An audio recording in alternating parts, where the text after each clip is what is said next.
Hi all, എല്ലാവർക്കും right ബോർഡിന്റെ പുതിയ വ്ളോഗിലേക്ക് സ്വാഗതം. ഞാൻ ഇന്ന് വന്നിരിക്കുന്നത് സോഷ്യൽ സ്റ്റഡീസിലെ കുട്ടികൾക്ക് ഏറ്റവും ഇഷ്ടമില്ലാത്ത ചാപ്റ്റർ നാഷണലിസം ഇൻ യൂറോപ്പ് അത് പഠിപ്പിക്കാൻ വേണ്ടിയിട്ടാണ്. കേൾക്കുമ്പോൾ തന്നെ ആൾക്കാർക്ക് അയ്യോ നാഷണലിസം ഇൻ യൂറോപ്പ് ആണല്ലോ എന്ന് ചിന്തിച്ച് ഓടണ്ട. നമുക്ക് നാഷണലിസം ഇൻ യൂറോപ്പ് ഒരു പ്രണയ കഥയിൽ കൂടി പഠിച്ചാലോ എങ്ങനെയുണ്ടാവും? ഒരു ലവ് സ്റ്റോറി കൂടി നമുക്ക് നാഷണലിസം ഇൻ യൂറോപ്പ് പഠിക്കാം.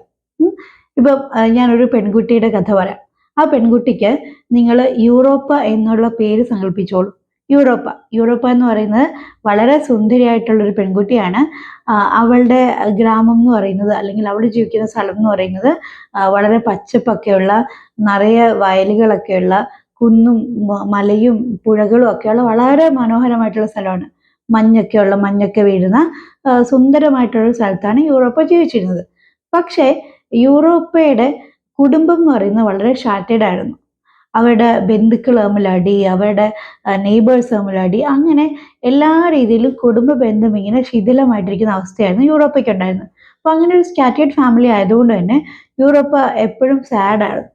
യൂറോപ്പയ്ക്ക് ഭയങ്കര സങ്കടമായിരുന്നു. അയ്യോ എൻ്റെ ഫാമിലി ഇങ്ങനെ സ്കാറ്റേഡ് ആണല്ലോ, എൻ്റെ പീപ്പിൾ ഇങ്ങനെ വല്ലാത്തൊരവസ്ഥയിലാണല്ലോ, അവർക്ക് തമ്മിലൊരു യൂണിറ്റി ഇല്ലല്ലോ എന്നിങ്ങനെ ഭയങ്കര വിഷമമായിരുന്നു.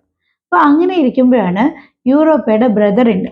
ആ ബ്രദർ കുറച്ച് വലുതായി. അപ്പോൾ വലുതായി കഴിയുമ്പോഴത്തേക്കും ആ ബ്രദറിനാണെങ്കിലും ഇതേ തോട്ട് തന്നെ വന്നായിരുന്നു. ആ ബ്രദറിനെ നമുക്ക് ഫ്രാൻസിസ് എന്ന് വിളിക്കാം. ഫ്രാൻസിസിന്റെ ഫ്രണ്ട്സിനെയൊക്കെ കൂട്ടിയിട്ട് ഈ പറയുന്ന ആൾക്കാരെല്ലാം ഒന്നിപ്പിക്കാൻ വേണ്ടിയിട്ട് ചില റെവല്യൂഷൻസും കാര്യങ്ങളൊക്കെ നടത്തി. അതിന്റെ ഫലമായിട്ട് പിന്നെ ആ ഫ്രാൻസിസിന്റെ ഒരു സംഘം ആൾക്കാർ ഒരുമിച്ചു. അപ്പോൾ അവരങ്ങനെ ഒരു പുതിയ ഒരു സിസ്റ്റം, അല്ലെങ്കിൽ ഒരുമിച്ച് മുന്നോട്ട് പോകാൻ വേണ്ടിയിട്ടുള്ള ചില തീരുമാനങ്ങളും നിയമങ്ങളും ഒക്കെ കൈക്കൊണ്ട് അവരിങ്ങനെ സന്തോഷകരമായിട്ട് പൊയ്ക്കൊണ്ടിരിക്കുകയായിരുന്നു.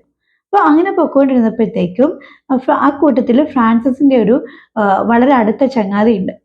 അദ്ദേഹത്തിന്റെ പേര് നെപ്പോളിയൻ എന്നാണ്. നെപ്പോളിയൻ ഈ പറയുന്ന ഫ്രാൻസിസിന്റെ ആ ഒരു ഗ്യാങ്ങിന്റെ ഒരു ലീഡറായിട്ട് മാറി. ഈ നെപ്പോളിയന് യൂറോപ്പയെ ഭയങ്കര ഇഷ്ടമായിരുന്നു. യൂറോപ്പയ്ക്കും തിരിച്ചതുപോലെ തന്നെയാണ്. അവർ തമ്മിൽ പ്രണയത്തിലായി. അപ്പം നെപ്പോളിയൻ എന്ന് പറയുന്ന ആള് യൂറോപ്പയ്ക്ക് ഒരുപാട് ഹോപ്സ് നൽകി. യൂറോപ്പയുടെ ലൈഫ് നല്ലതാകും, യൂറോപ്പയുടെ ഫ്യൂച്ചർ വളരെ ശോഭനമായിരിക്കും, അവർക്ക് ഒരുമിച്ചൊരു നല്ല ഫ്യൂച്ചർ ഉണ്ടാക്കാം എന്നൊക്കെ പറഞ്ഞിട്ട് ഒരുപാട് ഹോപ്സ് ഒക്കെ നൽകി. ആ ഹോപ്സിന് അവർ കൊടുത്ത പേരാണ് നെപ്പോളിയനിക് കോഡ്. ആ നെപ്പോളിയനിക് കോഡ് പ്രകാരം ഈ പറയുന്ന ഈ പീപ്പിളിനെയൊക്കെ ഒരുമിപ്പിക്കാൻ വേണ്ടിയിട്ട് നെപ്പോളിയൻ ഒരുപാട് എഫേർട്ടുകളൊക്കെ നടത്തി.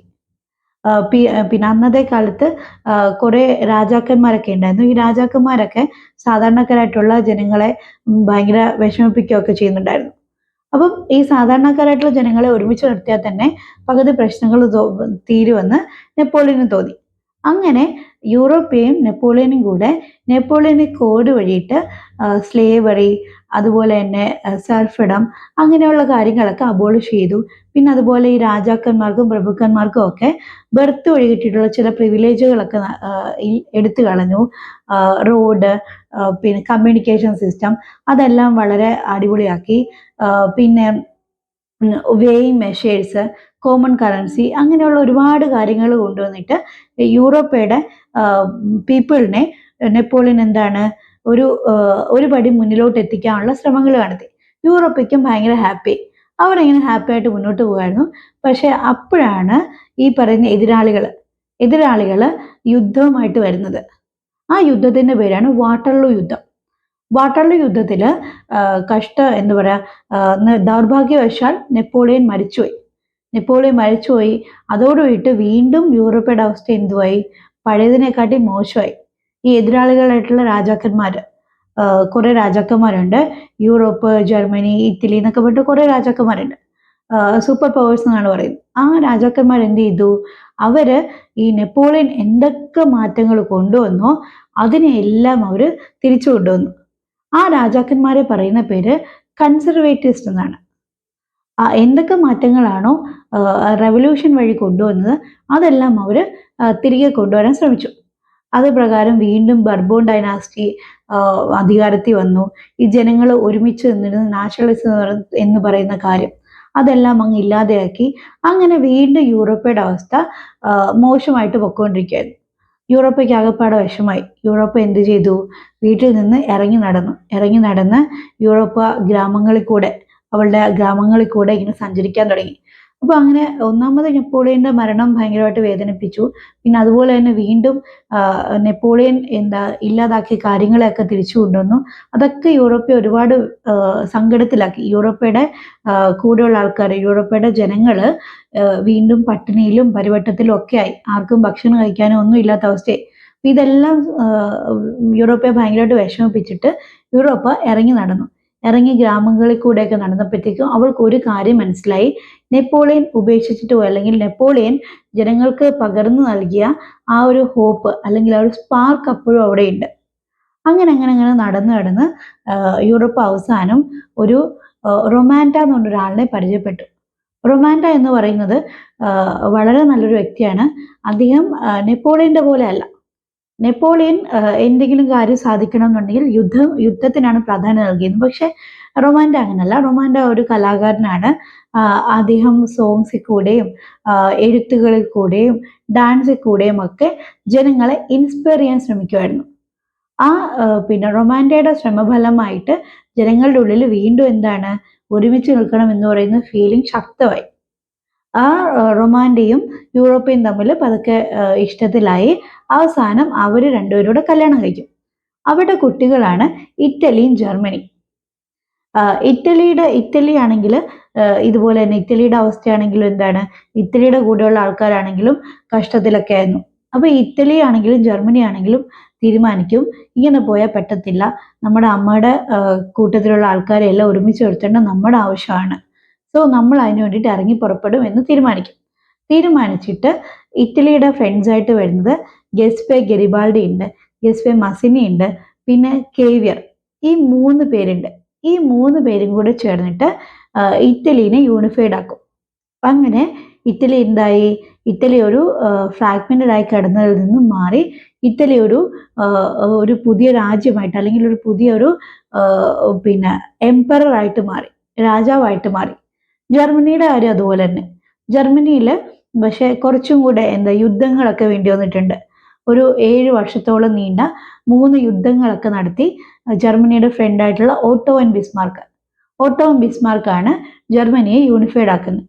അങ്ങനെ ജർമ്മനിയും ഇറ്റലിയും ഒക്കെ പിന്നെ രാജ്യം ഭരിച്ചു തുടങ്ങി. വളരെ നല്ലതായിട്ടൊക്കെ പൊക്കോണ്ടിരിക്കുകയാണ്. അതിൻ്റെ ഇടയ്ക്ക് ബ്രിട്ടൻ എന്ന് പറയുന്ന വേറൊരു കസിൻ ബ്രദറും സ്വന്തമായിട്ടുള്ളൊരു രാജ്യമൊക്കെ കെട്ടിപ്പടുത്തു. അങ്ങനെ എല്ലാവരും വളരെ സന്തോഷകരമായിട്ട് പൊക്കോണ്ടിരിക്കുന്നു. പക്ഷേ ഈ സന്തോഷം അധികകാലം നീണ്ടുന്നില്ല. ഈ സിബ്ലിങ്സ് അങ്ങോട്ടും ഇങ്ങോട്ടും പവറിന് വേണ്ടിയിട്ട് ഫൈറ്റ് ചെയ്യാൻ തുടങ്ങി. ആ പവറിന് വേണ്ടി ഫൈറ്റ് ചെയ്യാൻ തുടങ്ങി. അവര് മറ്റൊരാളുടെ ടെറിട്ടറി അക്വയർ ചെയ്തു, അങ്ങോട്ടും ഇങ്ങോട്ടും ബോംബിട്ടു. അങ്ങനെ ഭയങ്കരമായിട്ടുള്ള പ്രശ്നം വന്നു. അപ്പൊ പിന്നെയും യൂറോപ്പയ്ക്ക് ഭയങ്കര വിഷമമാകാൻ തുടങ്ങി. എൻ്റെ കുട്ടികളൊക്കെ ഇങ്ങനെ പോകുന്നല്ലോ എന്നാലോചിച്ചിട്ട്. പക്ഷെ ആയെങ്കിലും ഈ ഒരു യൂറോപ്പയുടെ ജീവിതത്തിൽ യൂണിഫിക്കേഷൻ എന്ന് പറയുന്ന സംഭവം സംഭവിച്ചു. അതിനുശേഷം വന്നത് വലിയ യുദ്ധങ്ങളാണെങ്കിൽ പോലും യൂറോപ്പയുടെ ആൾക്കാരെ എല്ലാവരെയും കൂടെ ഒരുമിപ്പിച്ച് നിർത്താൻ ഈ യൂണിഫിക്കേഷനെ കൊണ്ടിട്ട് സാധിച്ചിട്ടുണ്ട്. കുട്ടികളെല്ലാം കൂടെ ഫൈറ്റ് ചെയ്തു. അതിൻ്റെ ഫലമായിട്ട് ആദ്യത്തെ വലിയ യുദ്ധമൊക്കെ ഉണ്ടായി. ബാൾക്കൻ എന്ന് പറയുന്ന ഒരു റീജിയനെ സംബന്ധിച്ചാണ് ഇവർ ഫൈറ്റൊക്കെ നടത്തിയത്. എനിവേ, ഒരു ഷാർട്ടേഡ് ലവ് സ്റ്റോറിയും അല്ലെങ്കിൽ ഒരു ഷാർട്ടേഡ് ആയിട്ടുള്ള ലൈഫും ഒക്കെ ഉണ്ടായിരുന്നെങ്കിൽ പോലും ഒരുപാട് പേരുടെ ശ്രമഫലമായിട്ട് യൂറോപ്പയുടെ ആൾക്കാരെല്ലാവരും ഒരുമിച്ച് ചേർന്ന് യൂറോപ്പ് എന്ന് പറയുന്നൊരു വലിയൊരു സ്ഥലമായിട്ടത് മാറി. എങ്ങനെയുണ്ട് കഥ? ഇഷ്ടപ്പെട്ടോ? ഞാൻ ഈ കഥ പറഞ്ഞ എന്തിനാണെന്നറിയാവോ? ഇതിൽ നിന്ന് നിങ്ങൾക്ക് മനസ്സിലാക്കാൻ കുറെ കൺസെപ്റ്റ് ഉണ്ട്. യൂറോപ്പ എന്ന് പറയുന്നത് യൂറോപ്പാണ്. യൂറോപ്പില് ആദ്യം റെവല്യൂഷൻ സംഭവിക്കുന്നത് എവിടെയാ? ഫ്രാൻസിലാണ്. ഫ്രാൻസിൽ റെവല്യൂഷൻ സംഭവിക്കുന്നു.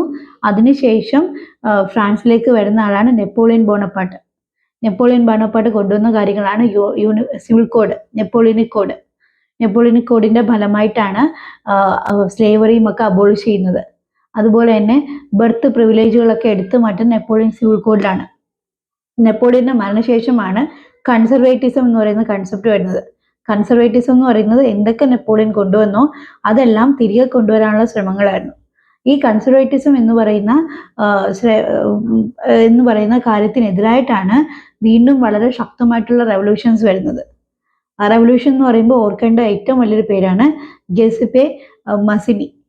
ഇറ്റലിയിലാണ് ഗെസ്പെ മസിനി ഉണ്ടായിരുന്നത്. അദ്ദേഹമാണ് ഇറ്റാലിയൻ യൂണിഫിക്കേഷന്റെ ഒരു അമരക്കാരൻ എന്ന് പറയാവുന്നത്. അദ്ദേഹം ഈ പറയുന്ന മൊണാർക്കിന്റെയും അരിസ്റ്റോക്രാറ്റിന്റെയും ഒക്കെ ഗ്രേറ്റ് എനിമി ആയിരുന്നു. അദ്ദേഹത്തിനെ ഓസ്ട്രിയൻ മജിസ്ട്രേറ്റ് ആയിട്ടുള്ള മെറ്റേണിച്ച് വിശേഷിപ്പിച്ചത് തന്നെ greatest enemy of our system എന്നാണ്. അപ്പം റെവല്യൂഷനിസ്റ്റ് എന്ന് പറയുമ്പോഴത്തേക്ക് നിങ്ങൾ ഓർക്കേണ്ട പേരാണ് ഗെസ്പെ മസിനിയുടെ. പിന്നെ അതുപോലെ തന്നെ മറ്റാൾക്കാർ ഗെസ്പെ ഗരിബാൾഡി, കേവിയർ. അടുത്ത ജർമ്മനിയുടെ കാര്യം വരുമ്പോഴത്തേക്കും ഓർക്കേണ്ട പേരാണ് Otto von Bismarck. Otto von ബിസ്മാർക്കിനെ പറയുന്നത് ആർക്കിടെക്ട് ഓഫ് ജർമ്മൻ റെവല്യൂഷൻ എന്നാണ്, ജർമ്മൻ യൂണിഫിക്കേഷൻ എന്നാണ് പറയുന്നത്. അദ്ദേഹമാണ് മോഡേൺ ബാങ്കിങ് സിസ്റ്റം കാര്യങ്ങളൊക്കെ ജർമ്മനിയിൽ കൊണ്ടുവന്നിട്ട് ജർമ്മനിയുടെ ഒരു ബേസ് ഉണ്ടാക്കുന്നത്. അടുത്ത് വരുന്നത് ബ്രിട്ടൻ, യൂണിഫിക്കേഷൻ ഓഫ് ബ്രിട്ടൻ ആണ്. ബ്രിട്ടന്റെ കേസ് വളരെ സ്ട്രേഞ്ച് ആണ്. ബ്രിട്ടനിൽ യാതൊരുവിധ ബ്ലഡ് ഷെഡ് കാര്യങ്ങളും ഒന്നും ഉണ്ടായിട്ടില്ല. ബ്രിട്ടൻ വളരെ ടാക്ടിക് ആയിട്ടാണ് സ്കോട്ട്ലൻഡിനെയും അയർലൻഡിനെയും ഒക്കെ അതിന്റെ ഭാഗമായിട്ട് മാറ്റുന്നത്.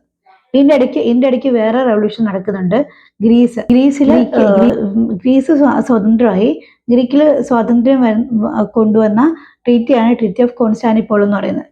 ഈ പറയുന്ന കൺസർവേറ്റീവ്സ്റ്റ് ഫ്രാൻസിൽ കൊണ്ടുവന്ന ട്രീറ്റിയാണ് ട്രീറ്റി ഓഫ് വിയന്ന അഥവാ കോൺഗ്രസ് ഓഫ് വിയന്ന എന്ന് പറയുന്നത്.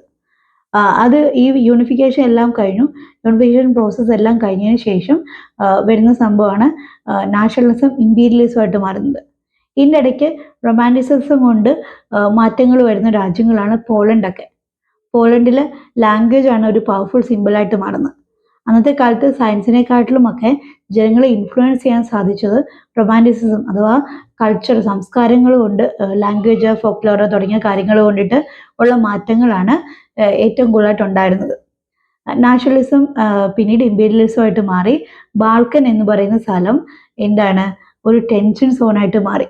അതിനുശേഷമാണ് ഫസ്റ്റ് വേൾഡ് വാർ പോലുള്ള കാര്യങ്ങളൊക്കെ വരുന്നത്.